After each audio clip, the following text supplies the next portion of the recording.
for the 49ers Rush Podcast.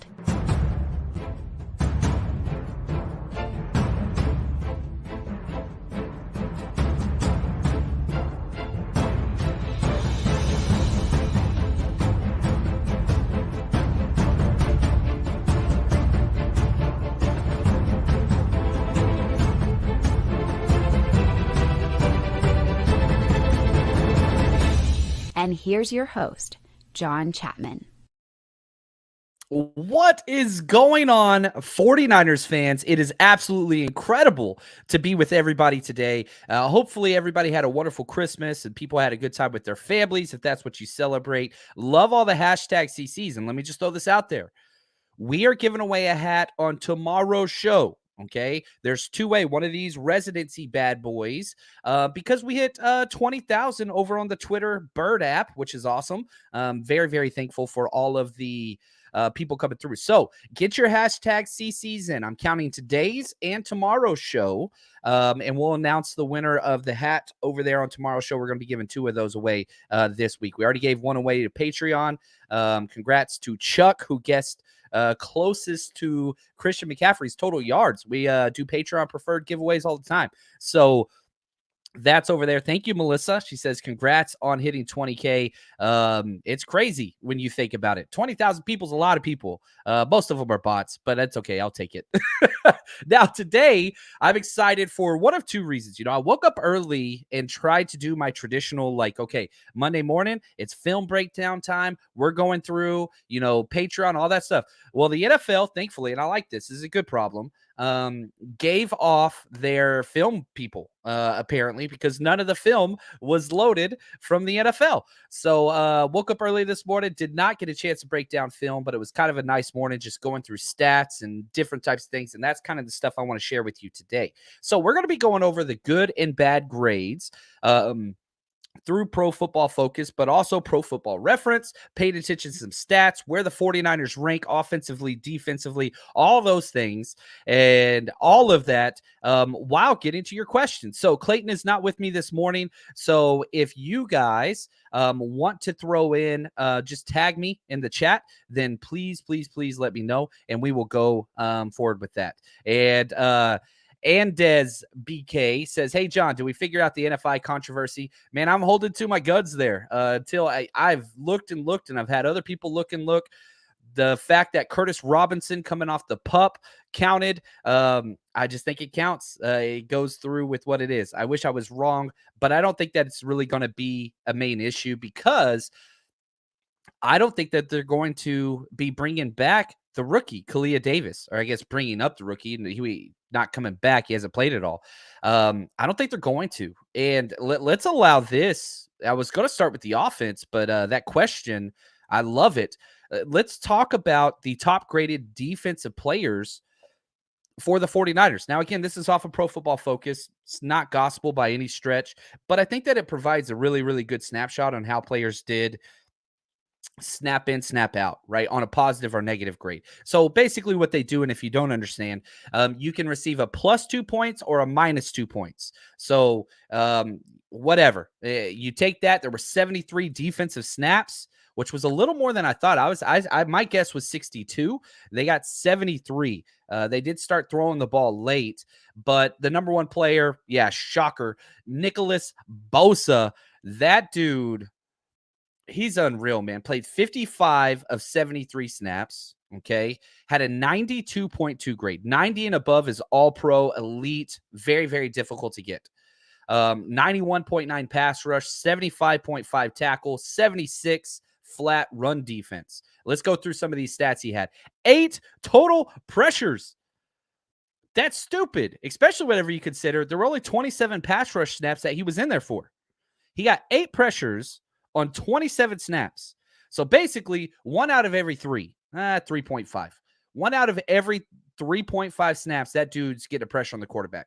He had 2 sacks, plus, this doesn't take into effect the 2-point conversion sack, which was funny whenever, Kyle and him were asked about it. It was pretty funny because they're like, probably should count, but it's what it is and whatever else. I mean, it's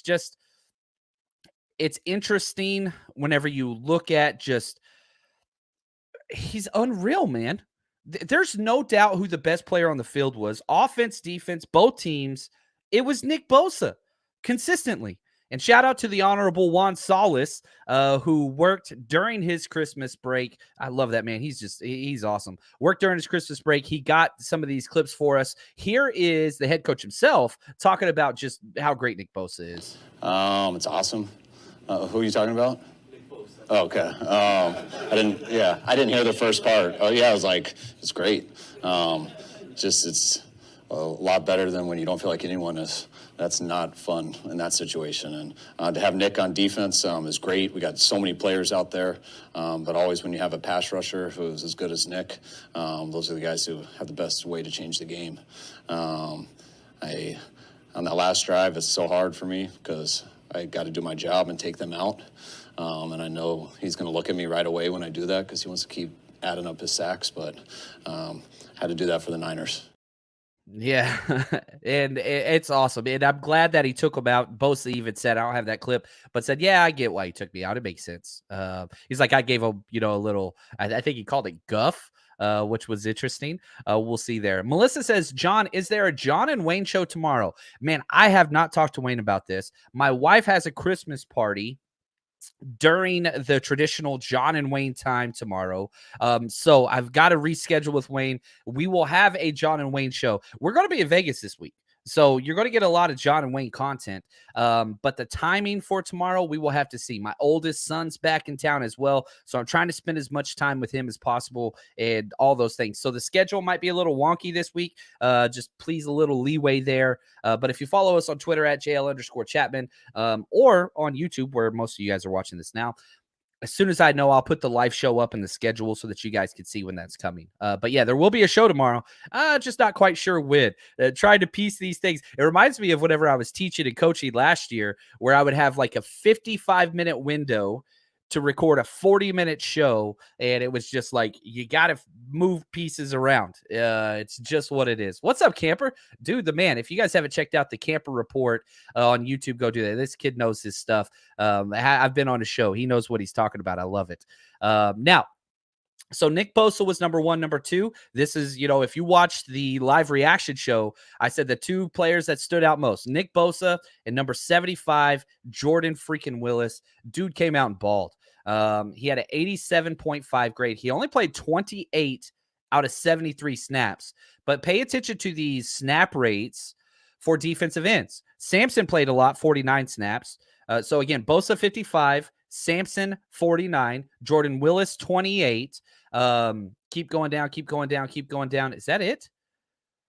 Oh, there we go. Charles Omenihu 35. So they were rotating those bad boys consistently, but man, that's healthy. That's healthy.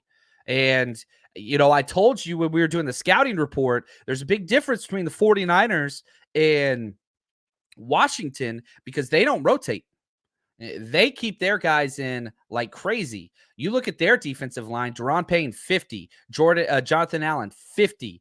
Montez Sweat, 47. Chase Young, 30. He was on a little bit of a snap count, but they wore down. Their studs wore down. And that's one of the big reasons why in the second half, the 49ers pulled away. They were, and again, I feel like the 49ers were in control the whole game. The score may not have reflected that after the turnover from Juwan Jennings or whatever else, but it was 7-7 at half. It didn't feel like 7-7. It really didn't. And when the game was over, it's 37-20. They could have scored again at the end. Like, that was a 20-plus point victory. And really, to be honest with you, it felt closer to the 35-7 type game against the Bucs. That's what the game felt like. It was dominated. There were some penalties. There were turnover. Those things kind of shifted it a little bit, but you still won by 17. It was still a blowout. You cover the spread, and the spread was a full touchdown? Yeah, I mean, it's a lot. Yeah, Bosa's the man. Bosa's the man. There's no doubt about it. Now, sticking with it, just top-rated defenders. Ambry Thomas, who only got 6 snaps, and, they were all in coverage. He got a 78.1. He was never targeted. Was he targeted? No, he wasn't targeted, but that's awesome and wonderful to see that. And Michael Dumfor, dude just picked up off the scrap heap. I'm not trying to be disrespectful to him, But, he was drafted in 2020. Oh, he was a free agent in 2021 to the Jets. Came out of Rutgers, 6'1", 296. That dude just came out of nowhere, and he played well, 22 snaps. That's the reason why Drake Jackson was inactive. They felt they needed more help on the inside this week than they did on the outside. This kid comes in and played really, really well. He had 2 pressures. He had 1 tackle, 1 solo stop, and 22 snaps. That's incredible. So back to this idea of Kalia Davis that we talked about earlier. I don't think he's going to be brought back because, man, you're getting solid defensive tackle play from Michael Dumfor, and Javon Kinlaw came back and played 16 snaps, made a huge impact. Again, Kinlaw's not going to show up a lot of times on the stat line. That's not really what he does.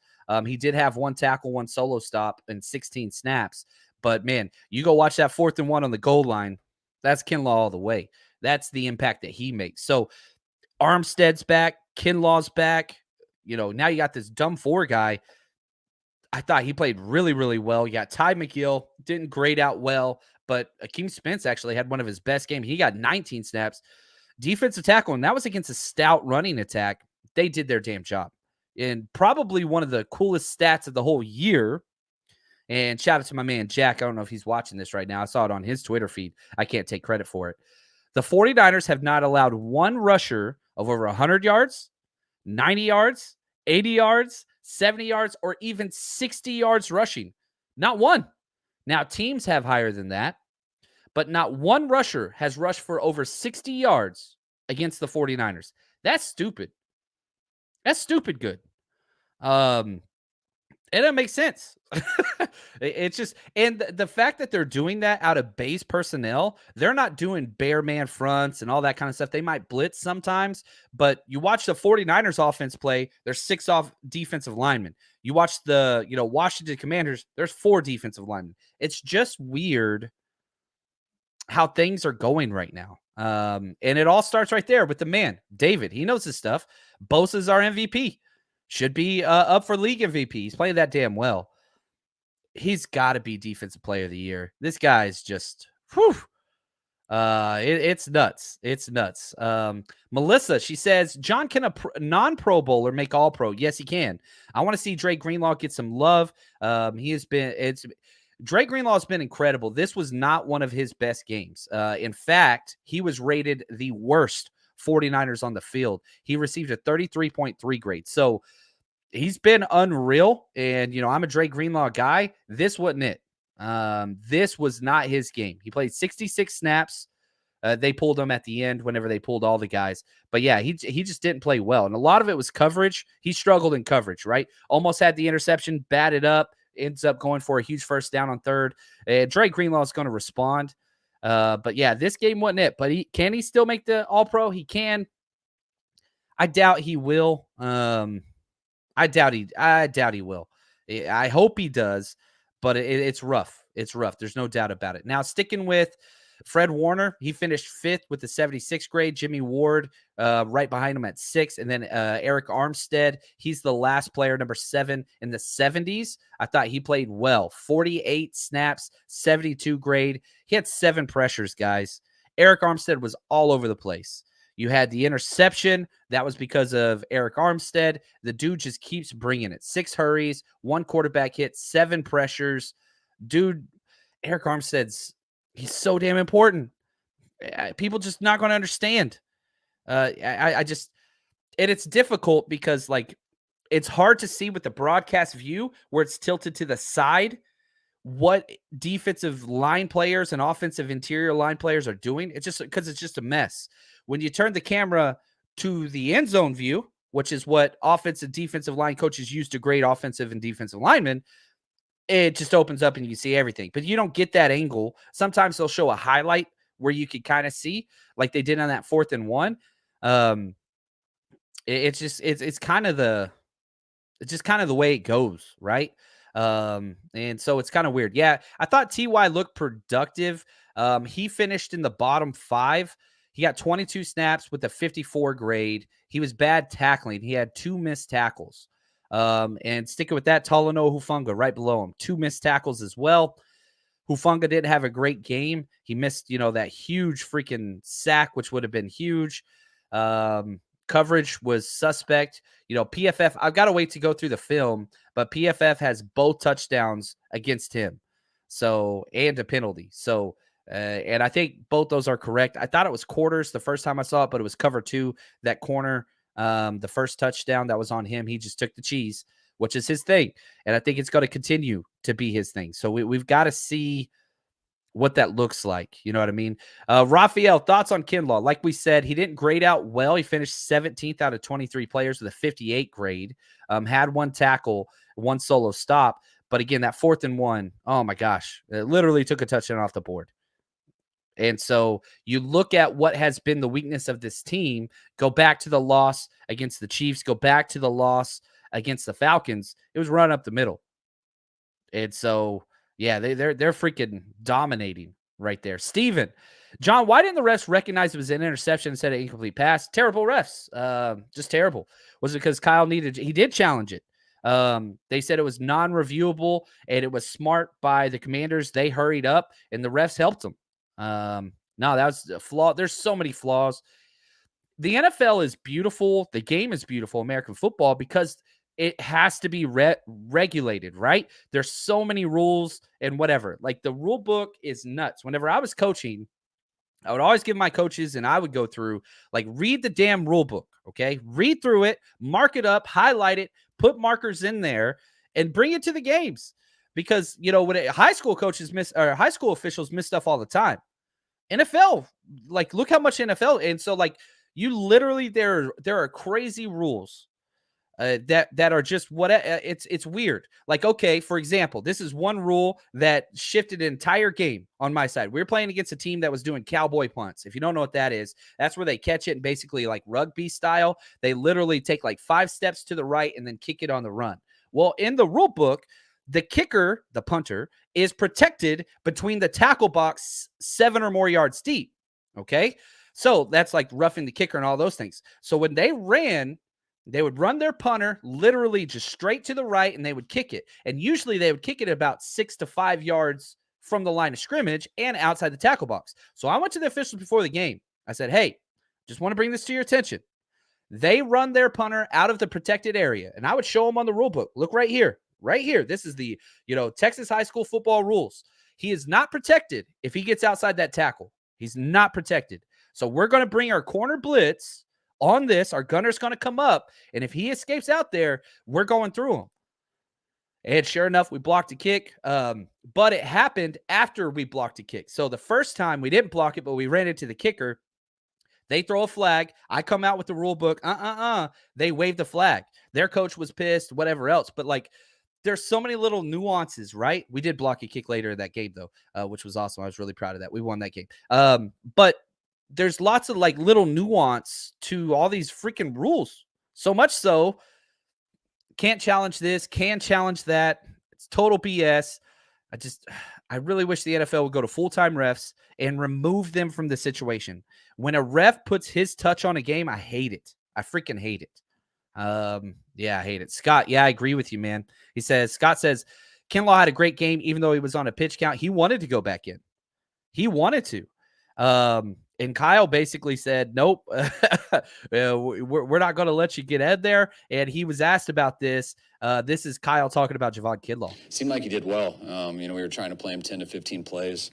I think on that last drive, I asked where he was at because he went in there, but he was only at 13 at the time. So I think he got his 2 more and came out, and he came up to me on the sidelines asking if he could play more. He said he feels good, and I said it's not about how you feel today. We want you to play more next week and the following week. So it seemed like a success for his first day back. I love it. Now, my guess is, this is my guess, I could be wrong, probably going to be held out or like limited in practice their first day back. No need to rush him through. No need for multiple days. See how he responds. Take it slow. Because, again, what has been his issue? It's the recovery time, right? It's after these games. So, again, next week, he got 16 snaps this week. I'd 20 maybe next week. Maybe less. Like, I'd maybe keep it at 16. No need to up that right now. Because these games, yeah, they matter. It's the Raiders. It matters. We'll be there. It matters.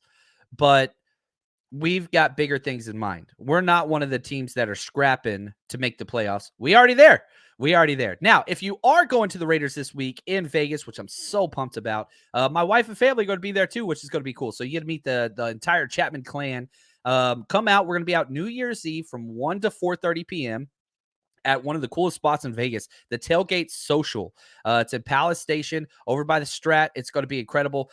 By far one of the best places to watch a football game, which we're going to be throwing our party during the college football playoffs, which is going to be awesome. So we have our whole reserved. It's going to be incredible. We're giving away all kinds of stuff. Go get your tickets, 49ersrushroadtrip.com. And like I said, we're in the playoffs and we've already got your tailgate spot set up. Okay. We're going to be over in blue lot number 1. Wayne's going to be DJing. We're going to have food. It's going to be incredible. Buying a TV, getting the generator out there so we can watch the other games whenever they set the date. It's going to be incredible. So come hang out with us, Blue Lot 1. Go get your tickets. Unlimited drinks, food, all that stuff. 49ersrushroadtrip.com. Now, I got to play this because, again, it's all about the playoffs in December. That's when you got to win. We talked about Jordan Willis playing well earlier. Listen to Kyle. I love this, man. Talking about Jordan Willis. Agree. I saw him every time. I mean, I noticed him a bunch, even there at the end. Jordan, he's you're not going to hear him talk very much. He's our silent assassin. But you guys saw how he stepped up for us last year, and he has his games, and I messed with him earlier, but I feel like December is usually his time of year, December, January. Yeah, and that's what it's about, being a December player. And I'll tell you this right now. Nobody likes Jordan Willis more than Kyle Shanahan. Remember, this was a player that they traded for, that they targeted, that they loved, and this guy I think is going to be around for a while. They love this guy. So much so, they didn't have an issue with bringing, what's his name, Drake Jackson, a healthy scratch. I don't know, man. It's crazy. It's crazy. George, what's up, man? He says, why did Kyle take out Bosa on the last drive? To protect him. We've seen injuries take place in games that are blowout, and I was all for it. I get leaving your players out there to pad their stats. We've got bigger things in mind. If the 49ers were out of the playoffs, leave them in there. Let them play, whatever. But no, we got to have him healthy. You do not win a Super Bowl without Nick Bosa. That's period. So for that, you got to keep him out there. 49er Gang says Jordan Willis did play lights out, man. He was just showing up huge. Jimmy agrees. I love it. Juan, what's up, man? His honor is here. I love it. Can't wait for that wild card tailgate game. #CC. I love it, man. Freaking awesome. Daryl, thank you for the gift to the super chat. He says #CC Countdown Crew giving away this hat or a residency hat. I'm not sure which one we're giving away. Probably the solid red one. I think this one's sold out right now. We'll get more D-line help in the playoffs, which is just crazy. The 49ers defense isn't as good as it can be. It's not. It's weird, right? It's weird. Yeah, Melissa, she says, we got Jordan Willis from the Jets. Such a steal. Yeah, that was just huge. I mean, you don't win that divisional playoff game against, the Packers without him. That block punt is huge. Shot Jay. He says, any word on what made Little Mooney nauseous? Yeah, Charvarius Ward left the game briefly, right? He came back and seemed fine. But yeah, he went into the tent, and then it was just like, whoa, what's going on here? What's going on there? Came back out, seemed like it was fine, but it was weird. Here is what Kyle had to say about Charvarius Ward and Jordan Mason. The guy, I didn't get to see it, but the guy got tripped up and went low on him. I think he got more scared than anything. Thought it was going to be his knee for a little bit. And by the time he jogged off and told me, and they came back like 5 seconds later, said he was all right. When you said Mooney got checked out for everything, you mean like concussion? Well, yeah, he just told us that he was feeling nauseous. And so once he told us that with what happened last week, we sent him into the doctor. So they went through all that stuff, and he ended up being fine. Good news is you got out of that with no issues. So, yeah, like what it was, who knows, man. Maybe he ate something weird, because usually nausea can't be tied to concussions. And so you've seen that. So with him coming off the concussion, you just want to be careful. That's why they went to the medical tent. They went inside, did more checks, came back out. Then he was fine. So I love that the 49ers are being extra cautious. I wish he wouldn't have went back in. But at the same time, let's be honest, I feel much better knowing he went back in and was able to play now, right? Because instead, the questions would be, man, is he going to be able to play this upcoming week? We don't have to worry about that now. Tua went back out there, played, and performed. Charvarius Ward was so good. In fact, this is what's crazy. They threw at him once. The Chargers' game plan was attack everybody not named Charvarius Ward. They threw at him once, and it was incomplete. They threw at Greenlaw 6 times, Lenore 5 times, Warner 4, Jimmy Ward 4, Talanoa 3, Burks 3, Gibson 3. Womack, who came in only 12 snaps, he got 2 targets, and that was in Charvarius Ward's spot, right? And so, like, it's interesting the way that it kind of played out from a secondary perspective. Sydney, what's up? Appreciate the chat, the contribution. Thank you. He said, is Purdy the Zach Wilson the Jets expected to get? I would argue not that. They're kind of antithetical to each other in the fact that what made Zach Wilson so attractive is his live arm. That dude's got a freaking rocket launcher. He's got a freaking cannon. Purdy doesn't have a cannon, but the plays look similar in the fact that he's scrappy, right? My 3 words that I used to describe Zach after the show was scrappy, awareness, and poise, I think. So Purdy has that. Like, he'll roll out, he'll make all these throws, but they're all kind of like, over the rainbow throws. He doesn't have a live arm. But yeah, you're right. I mean, what would the Jets look like right now if they had Purdy or Jimmy Garoppolo? Should have traded for Jimmy. They'd be a playoff team guaranteed. With that defense, with that O-line, with that running game, yeah, just quarterbacks just destroying them. That's just the facts. Yeah, Sydney, I think you're exactly right. If they had them, they'd be in the playoffs. Easy. Easy. Uh-oh, we get breaking news in this? Was there a head coach that was just fired? Let's see here. Yep, there we go. The Broncos have fired head coach Nathaniel Hackett. Wow. Captain Cringe coming through. Russell Wilson, man, one of the worst trades. Poor Nathaniel Hackett. I don't think he did a good job. But nah, he's not the one that should be fired. You can't fire Russell, though. You got all that guaranteed money. Wow, that's crazy, man. That is crazy. It's weird. It's weird. It's weird. That's weird to me. But hey, you take it and you move on. You take it and you move on. So that's kind of the defense and kind of how they played. Now let's switch over and let's talk about the offense. And so let me know what kind of questions you got on the offensive play. I've got some starred that I want to get back to. But before we do that, best way to support the show, man, we hit 400 Patreons last week, which that tickles me to death. Incredible the support that you guys have had for me and the show and the entire team. But if you haven't joined yet, best way to support the show. All you got to do is go to patreon.com/49ers Rush Podcast. And as soon as you sign up, you get almost everything, depending on the tier you pick. And if you're just interested in 49ers play, guess what? We have every single offensive, defensive, and special teams play from the last 2.5 years. Every single game for the 49ers. Nobody else has this content. Now, not to mention we have extra episodes weekly. We've got scouting report breakdowns. We've got betting. We've got your one-stop shop for 49ers content. And if you want to be heard, guess what? We got Zoom Hangouts twice a month where we listen to you. Patreon.com/49ers Rush Podcast, or just Google Patreon and 49ers. We're the first one that shows up. All right, let's get to some of the comments that we've had over here, and I love it. Nick asking what happened to Mason. We covered that earlier. He felt like a little give at his knee. You saw the ACL check on the sideline. Guy gave him thumbs up, ran over. He was fine. But the issue with TDP wasn't Mason's injury in the game. It was the tightness in his hamstring. And so early on, Kyle decided, look, we are going to go the other way, with what's going on with what's it called? He said, the tightness in the hamstring just flipped TDP up to the number 2 spot. And TDP was all right. Not great. Finished 14th out of 18 possible offensive players with a 56.1. Did force 3 missed tackles, which I thought was good. You look at the stat line, 9 rushes, 30 yards against loaded boxes. It was all right. Nothing really, really great.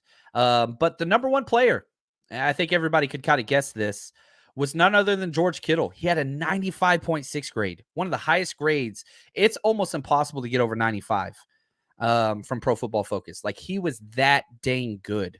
And, you know, he's funny, man. It wasn't even his ball.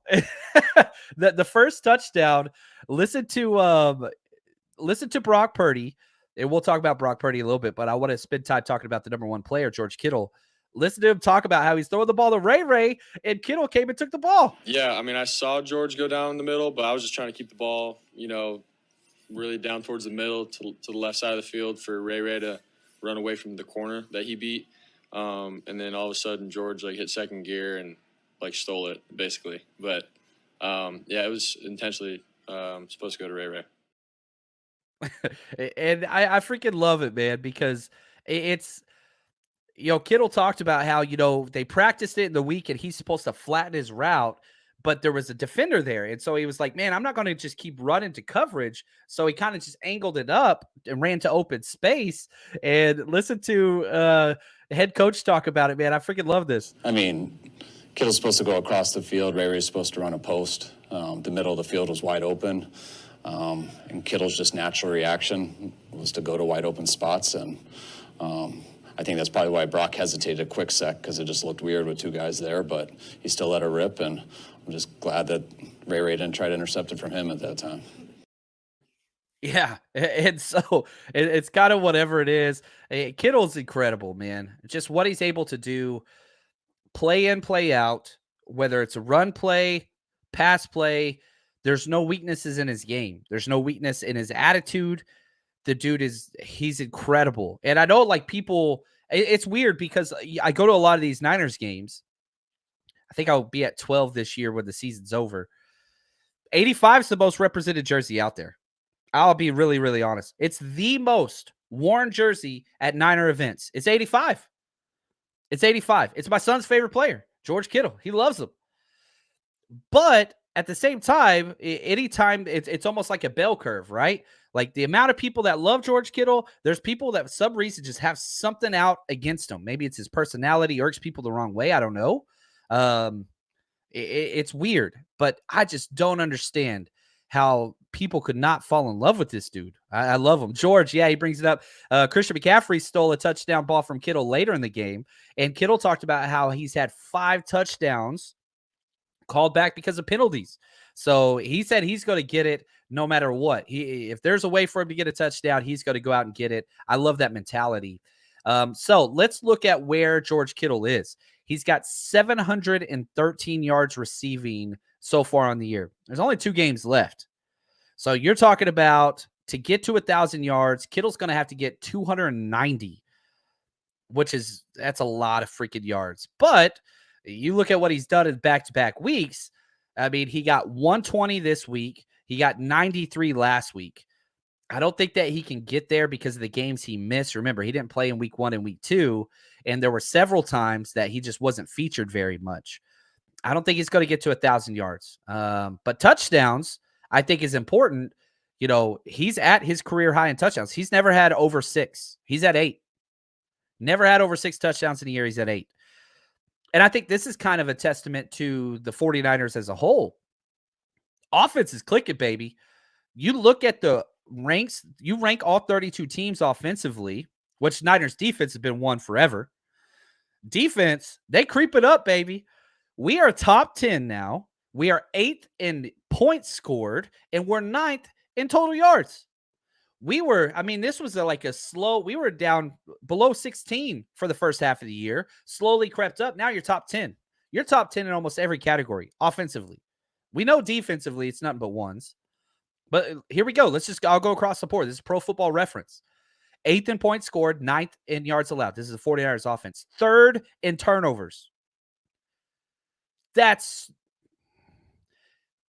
I would argue, probably one of the main reasons why the 49ers record is what it is and you have this win streak is because of how much you're protecting the ball. I know we had that turnover with Juwan Jennings, but that's incredible. Top 3 fewest turnovers. That's great. 8th in passing touchdowns, 5th in interceptions, again low, 4th in yards per pass, 9th in rush yards, 9th in rush attempts, 9th in rush yards, 7th rushing touchdowns, 14th yards per rush. It's good, man. And we're 6th in third downs. 44.7% on third downs. You're going to win a lot of games when you have the number 1 defense and a top 10 offense.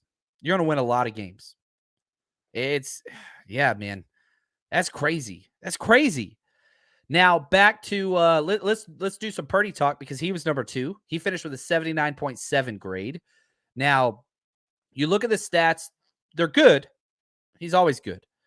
15 of 22, 234 yards, 2 touchdowns, 1 interception, 3 sacks, 114.6 rating. The stats are blowing up on Twitter. Quarterbacks that have won 3 straight, their first 3 starts and 2+ touchdowns, Dan Marino and him. You look at like the passer rating in their first 3 starts over 100 and multiple touchdowns. It's like Kurt Warner and him. And I don't know, man. And, Freddie says this. I see a lot of people comparing Brock Purdy to Tom Brady's situation when Drew Bledsoe went down. Brady came in and took over the franchise. Have you seen Brady's stats that year? I haven't, but I can shoot. Let's do this. I can do this on the fly. I can do this pretty quick. Let's look because I haven't seen them. But let's go back to the year 2000. Jump in the DeLorean, ladies and gents. Let's talk about that. Tom Brady's first year, whenever he stepped in, and that's whenever he won everything and whatever else. 18 touchdowns, 12 interceptions. Yeah, 63% completion percentage. You're just looking at those stats. That was the first year he stepped in, right? And, got selected to the Pro Bowl. They went 11-3, all that kind of stuff. That's Tom Brady's stats. Now, if we look at, where Brock Purdy is on his stats, he's got 8 touchdown passes, 3 interceptions. That's freaking awesome. 67% completion percentage. That's interesting. I haven't thought to look that up. I appreciate that. And I'm not saying he's Brady, but how do you not compare these issues? Steps in on a great team behind a great quarterback, Bledsoe and Jimmy G. And you got these guys that were unheralded, that were picked late, super late. This guy's picked later than Tom Brady by like 100 picks. Not 100. Brady was 199. He was 262. So 63 picks later. I think it's 64 because you got to count the 200. Anyway, semantics. But how do you take away the similarities? I don't know if you can. Can the story turn out like that? That's a question. And again, I try my hardest to stay away from all this hyperbole and whatever. I want to be in this moment right now. How fun is it that we have a quarterback that came in against the Dolphins through 2 touchdowns, then his next 3 starts through 2 touchdowns each, has protected the ball incredibly well. He's got 3 interceptions. One of them was on 4th down against the Dolphins whenever it was a great thing that it was intercepted. The second one was off Juwan Jennings, both of his palms of his hands. Not worried about that. Kid's protected the ball. Oh, kid has protected the freaking ball in every single facet. Now, okay, all right. Did the 49ers come out and set the world on fire? No, they didn't. You only scored 7 points in the first half. That's an issue. Allow Brock to kind of explain himself. I think it's always a challenge when, you drive the ball and you know that you're having success against a team and then you're not putting up points. And then your defense is, creating momentum, getting stops, and then, we're stalling on our end. So those are things that, are a little frustrating. I mean, honestly, we went in the locker room and we just knew that, we're right there in terms of, cutting it loose and playing our game. So those are all things that, we got to come in and be real with ourselves and get better at. And that's part of it. But I think football, everyone knows it's a momentum game. If you get some stops, you put up points, you do that multiple times, you create momentum. That's how you win games. And so we hold ourselves to a high standard here. And we're going to be real with ourselves when we come back on Monday and watch the game. So you walk away from this game in which you scored 30 points in the second half, which is bananas, without Deebo Samuel, without Elijah Mitchell. 30 points in the second half is stupid good. It's stupid good. You keep in mind, too, okay, the 49ers were 1 for 5 in the red zone. 1 touchdown out of 5 attempts. That's terrible. But, okay, let's provide some context. You nailed the ball out in victory formation in the red zone, right? So that's really 1 for 4. Then you had the penalties from McGlinchey, which those are always going to be there. McGlinchey had a great game, by the way. Those 2 penalties were atrocious. I'm not excusing those. But if you look at what McGlinchey did, McGlinchey was good. He had a 65.7 grade, was the 7th rated player with those penalties. Those penalties were huge. Dude played well. He had the best pass blocking grade, and he had the second best run blocking grade.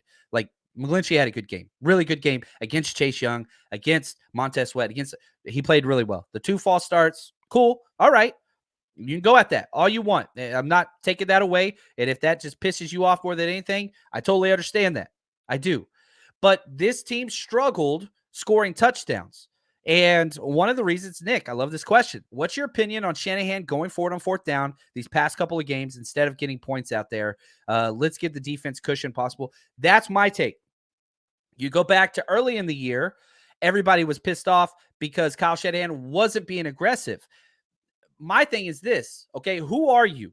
If you're the Detroit Lions, shout out to Don Burr, and you have the worst defense ever, you better go for it on all your 4th downs. You go for it on 2-point conversions. You be aggressive, fake punts.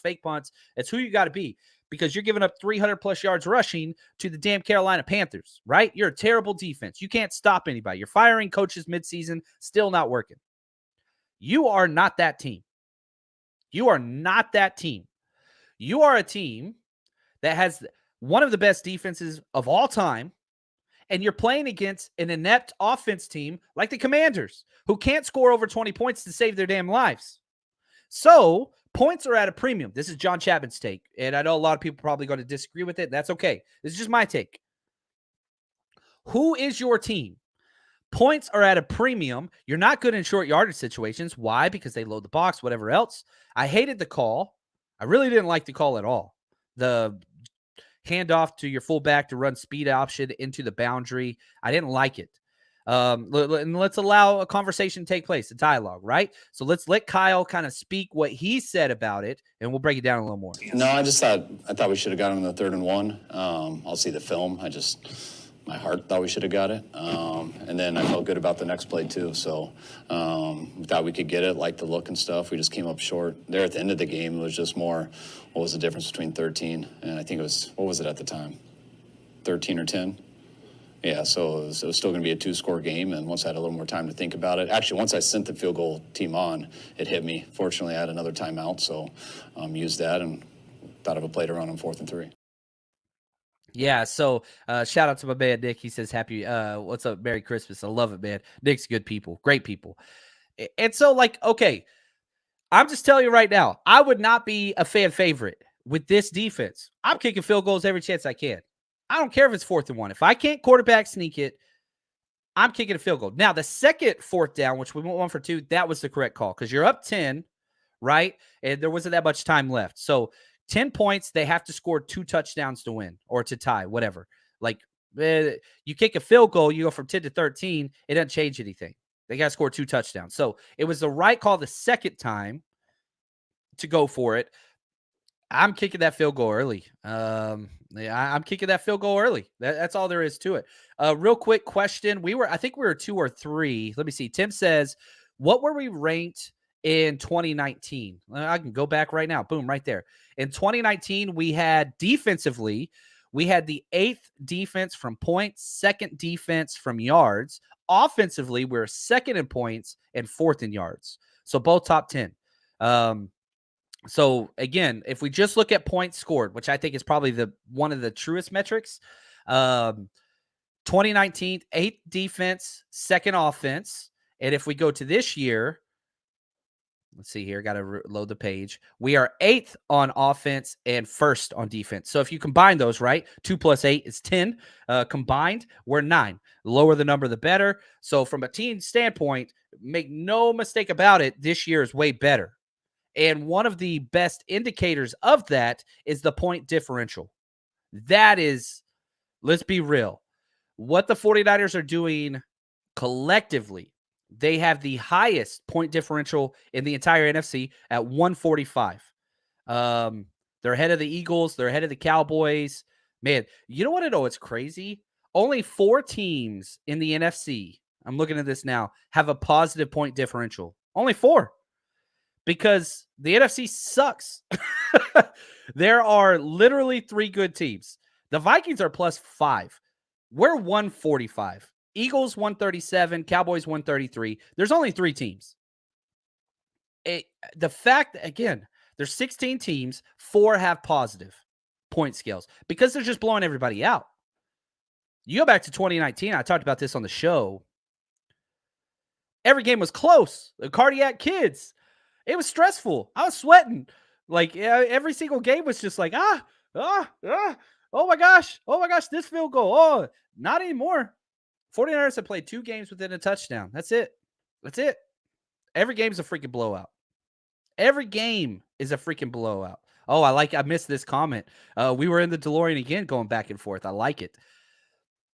But, Brock Purdy, the kids just got it.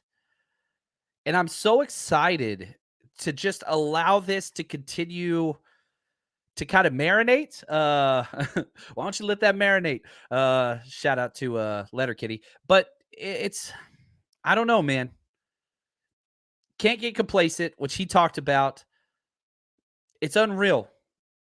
And I don't like talking about it near as much. I should do full shows on Purdy, and I get it. But I don't want it to make it about Purdy because I think this team is so freaking weird and unique that any quarterback that steps in could have success. We've seen it this year. We're on 3rd quarterback. Won 8 in a row games. 8 games in a row. Sorry, dyslexia strikes again. It always does. Let's get back to these scores. So Brock Purdy for his second. Spencer freaking Burford. I love it. Josh, 49ers faithful forever. He says Burford has been subpar. He has been. He responded this game. Burford, I think 5 games in a row was bottom 5 in PFF scores. He's number 3 with a 78.8. He had the highest run blocking grade. I freaking love it. And so we knew it was going to be up and down. Burford comes out early on, takes his starting job. Brunskill's hurt. Just freaking solid. Dipped down. Now responded. Can he keep that play up there? That's what I want to know, right? That's what I want to see. And so Ayuk was 4th, 75.7. Brunskill 5th, 74.7. Outside of that, the offensive grades were really low. Those are the only 5 players over a 70 grade. Trent Williams had a 66.1. He came in 6th. And McGlinchey, 65.7. I thought McGlinchey played well. Now, if we go to the bottom 5 players, Ty Davis Price, 56.1. He only got 13 snaps, but 9 carries. Ray McLeod finished with a 54.3, which is interesting because you had that huge play. And Ray spoke afterwards, which I loved. And they asked him about the 71-yard touchdown. And the very first thing that he starts doing is talking about his teammates. My thought this week was Kyle said, you got to do better than Debo. That's what Zach words in the meeting. And me and Debo, that's like my brother. So it's always a competitive thing. And just my number was called. I wanted to make a play. And it's not me making a play, honestly. It was the line, man, the front. Christian making this block and Mike pancaking his dude. Willie Snead sealing the edge. And I think anybody in that position of getting that ball would make the same play. And we put points on the board. Dude, okay, Ray is a career vet that's bounced around teams. He gets his first press conference. That was the first time he spoke. And what did he do? Talked about Debo. He talks about McGlinchey, CMC, Snead. Like, that's different. So, you look at how the culture of this team continues to be built, right? The 49ers. And you get this guy who's, again, he's kind of a journeyman. Gets his first press conference, scored a 70-plus yard touchdown. First thing he does, talk about his teammates. God, man. Whew. That gets me jazzed, baby. Whenever you get role players like freaking Ray that buy into a system, you got to find guys that fit. If they don't fit, don't bring them in. This dude fits. He fits. And on top of that, I've really liked this new adaptation of Kyle, where I think he's so comfortable that he kind of pecks at his stars, right? We had it earlier where Kyle called out Nick Bosa in the defensive line the day before a game, right? Y'all remember that? And, he called out Bosa and all that stuff, and Bosa goes out there and gets like 3 sacks. And then after the game, this is my favorite clip ever. I want to play this clip all the time just because it just makes me happy. This is what Bosa said after the game. It's like, don't talk shit about me anymore.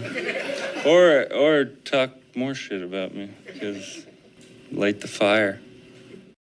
And so, all right, so that's hilarious. But he calls out, I'm just going to let Kyle tell the story. He called out Debo in the meeting, and Debo can't even play on this Ray when they were installing it. No, it's the exact same. It's in our Dead series. It was fun to install it because I could mess with Debo last night when I was in the opener. So when I installed it, I told, I said, knowing Debo was in the back, this run's looked bad all year, but now we got the right guy on it, so I have a feeling this is going to score. And I was definitely being sarcastic, but it was really fun to look for Debo when it did hit like that. So his reaction. He's like, they look surprised. I'm like, yeah, it's a lot more fun when you don't motion and I watch 11 guys run over there to play you. They'll probably start doing that for Ray though too now. And I'm glad that last shout out to Juan, man. Juan's so clutch, man. Keeping that last clip in there after the question. That's the difference. You've run that play with Debo so many times, but after what happened last year with Debo's 1,770-yard season, everybody's keen on Debo. And so when Debo does the jet motions like we used to, you see the entire defense just the gravity is the word I use all the time. Then you bring in CMC, so now you got 2 guys gravity, and that's creating holes for Kittle. Well, guess what? They didn't give Ray the Debo treatment, and he made him pay for it. And right here, man, I love this. Brock Purdy, Super Bowl MVP. I love the tag there. He says, I didn't even know Steed was on our team this week. I didn't either. The way I watch the games is I have my computer screen here where I'm like tweeting and taking notes. Then I have another screen right on top of me, right on top of this computer that's on a delay so that I can see the play afterwards. Then I have the TV up on top of that. So I'm watching live on the TV. As soon as the play's over, then I watch the delayed version. Then I go down and have a bootleg on the side of my screen where I record if I get time so that I can see what happens. And so I'm like, I see the play and I was like, who the hell threw that block? And then I look over there. I was like, 80 something. Who's that? Then I go to the third one. That's Willie damn Snead. Like it's hilarious to me that you get these guys. David, yeah. Willie Snead making a contribution. Love it. Like they're all over the place. Tara says, yeah, his hair is fire. So for those of you that are just listening to the audio version of this, not watching it live, type in Ray McLeod press conference. And as he talks, man, the fro just like bounces, which is so fire, man. Nick says, yeah, I realized Snead was involved in the play after Ray mentioned him. It's these unsung kind of studs. Ray Mcleod, Michael Dumfor. Are you kidding me? Are you kidding me? Jordan Willis, T.Y. McGill.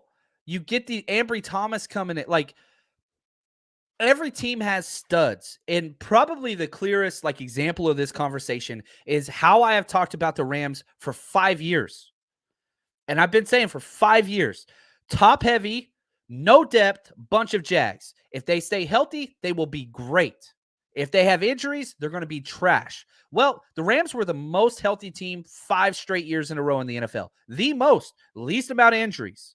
Well, look at what they did those 5 years. This year, they've had average injuries. Not even like the 49ers have had more injuries than the Rams this year. By far. But teams can overcome injuries. Some teams can't. The way this roster has been built, credit Shanahan, credit John Lynch, you've had all these injuries, but it don't matter. You're on your 3rd quarterback. The offensive player of the year, Debo, I think Kupp won it. The all-pro wide receiver last year, 1,770 total yards. Hasn't played. You just scored 30 points in the second half against the top 8 defense.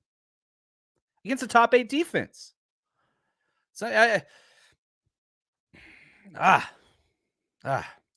Niners Nation says, John, Juwan had a huge block down the field that allowed Kittle to get a second. He did. And Juwan Jennings has been great. I don't have this clip, But you are exactly correct. Juwan Jennings played great, and it's easy to focus on the drops, which he's really bad at. It has been. His score was bad. He finished 17th out of 18 players, so second lowest with a 53.2. Tyler Croft was dead last with a 53. Kyle Juszczyk, third to last, 54.2. So, I mean, it's what it is. You know what I mean? And so you take it, and it's not so much. It's easy to watch these plays and these games. There's 52 offensive plays, which really isn't a lot. And it's easy to say, all right, if I wanted to, okay, here's how this podcast could have went. Mike McGlinchey sucks. Did you see those 2 drive killers? Absolutely terrible. 49ers offense is trash. They can't score in the red zone. They went 1 for 5. This is what I could do. This is not who I am, but I could spin it that way. And I could talk about how the 49ers are lucky or whatever else. But that's selecting the few instead of looking at the whole damn picture. Yeah, you can do that. And certain people on social media will, and they'll probably get more views than I do. And that's cool. But that's not the story. Because whenever you take a step back and you look at, the forest instead of the tree, you see so much positive. That if you just focus on the small and you don't step out, you don't get Aaron Banks. You don't get Jake Brindle, who continues to improve. Still an issue, but improve. You don't get those things. You'd be like, oh, CMC Kyle Shanahan can't use CMC. He only had 58 total yards. Okay, that's cool. But then you look at how many first downs did he get? How much coverage did Christian McCaffrey pull so that George Kittle could be open continuously? Right? Brandon Ayuk, tough catches over the middle. And how the defense literally just shifted towards wherever Ayuk was. I don't know, man. I'm pretty pumped about what this culture and what this team continues to bring. Niners Nation said, did you see Debo and Purdy at the Warriors game? I did. And could you imagine what would have happened if Brock Purdy was sitting next to Debo week 4 of the season? They would not have even put Brock Purdy's name on the big screen. It would have been Debo is at the Warriors game with teammates. What a difference has come in such a short time. It's crazy, man. It's crazy. I was talking to my friend Ricky. What's up, Ricky? Who I sat at the Miami game with. Him and his buddies. They were incredible. And, we were texting about the game, and I was like, dude, there's going to be a time where we're going to tell this story. I was at the game where Jimmy G got hurt, which sucks, but Brock Purdy came in, which is amazing. Like, we're going to be able to tell. That's going to be a story, right? When we get older, which I'm already pretty old. But, like, that's a story. I was at the game when Brock Purdy came off the bench, beat the Dolphins, won 3 straight afterwards, fill in the blank where this story goes. That is a story in our lifetime. As a Niners fan, like that, we're on the precipice of that. It's not there yet. But damn, it set the stage pretty damn well. Oh man, I'm excited. I'm excited, baby. And yeah, Flynn, Brock Purdy's the best story of the NFL this season. I think you're exactly correct. And yeah, I'm very hopeful. I am. And I'm just trying to focus on this game, but it's hard. It's hard. What's up, Sid? Oh, man, I hope you enjoy or having a great time. They're on vacation. They're great people. The story is still being written. God, that is a good name. That's a title for a podcast right there, man. I love it. And we're going to have the time this offseason, which is going to be great. But, man, to look back, just freaking enjoy where we're at right now. I'm so pumped all the freaking time about this. And I'm thankful to you guys. We are going to be giving away a lot of stuff. We've got the hats that we're going to be giving away. Get your hashtag CCs. Turn that notification bell on because the next time I go live tomorrow, we're going to be giving some stuff away, and I hope you guys win it. Patreon, as soon as the NFL loads the film, I'm going to do my best to get that out there with you. Taking the family bowling. We're going to go watch a movie and all that kind of stuff today. So I'll fit it in whenever I can, whether it's late tonight. I'll get it to you guys. As soon as it's up, I will get it to you. Thank you guys for all the support. And until next time, stay strong, faithful.